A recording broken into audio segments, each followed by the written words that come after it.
Hey guys, today's day, 7,305 or whatever. I just watched had a meeting with government. I've just had a big fat cry. It's really sad. We're only catching up to the rest of the world, and I think I'm most sad because I'm worried about my daughter Corinne, because she's still working in hospitality. And last night they went on a wine tour and went to the pub. I just worry for her. We'll be okay because we're not seeing anybody, and I'm not going to her place, and I don't want to have her or my grandkids here right now, but she will go to my other daughters, and it'll pass through the family. WA is just caught up to the rest, or not even really, not catching up at all. We've just shut our borders, and WA is quite big, as you can imagine. It's quite a big state in Australia. It takes up a third of Australia almost, and all non-essential mining or miners are not allowed to go to work. That's a big blow for the state.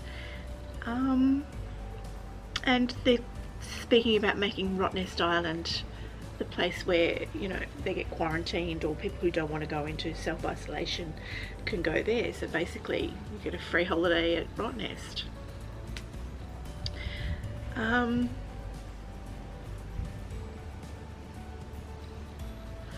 really not sure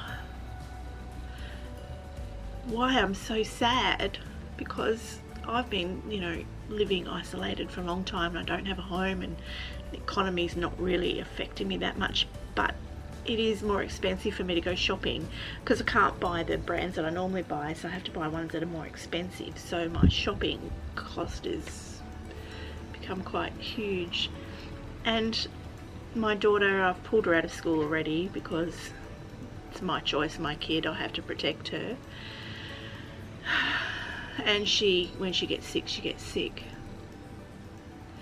Battery's flashing on my camera. But I'm not very well today. I've already had a sleep, and I've only been up a few hours. Exposed to ink on a magazine on the catalogue,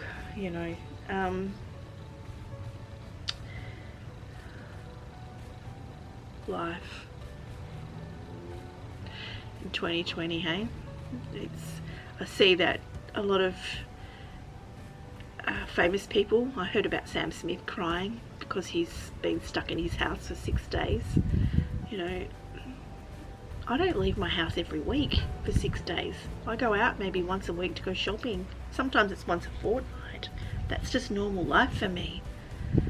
That's why it's so offensive when people call me crazy, because yeah, I probably am a little bit stir crazy. I've been living like that for 20 years. It's difficult. It's hard. But you just have to be creative and keep yourself busy.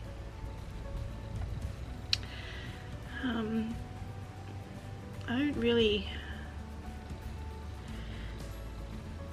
know what to say apart from that I'm really sad about people who are passing and the devastation I've seen in Italy, and I just pray that our government steps up that little bit more and just protects the elderly and shuts the schools down as quick as they can. Because whilst I'm protecting myself and my daughter, there are a lot of angry people out there saying kids are carriers.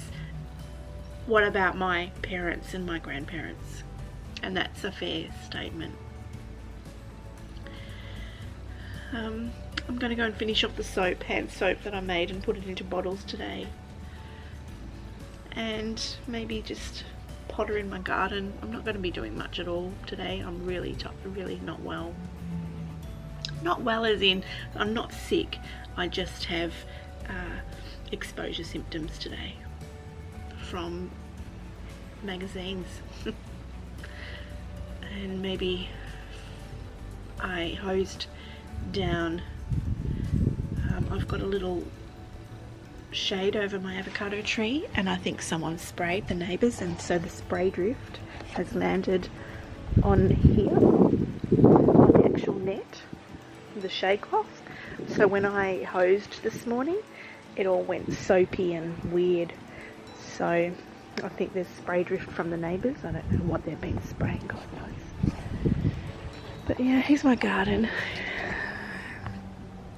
I'm working on this on my own. There's not very much in here at the moment, but the zucchinis are growing. That's all sweet potato. There's a lime, some tomatoes, silver beet.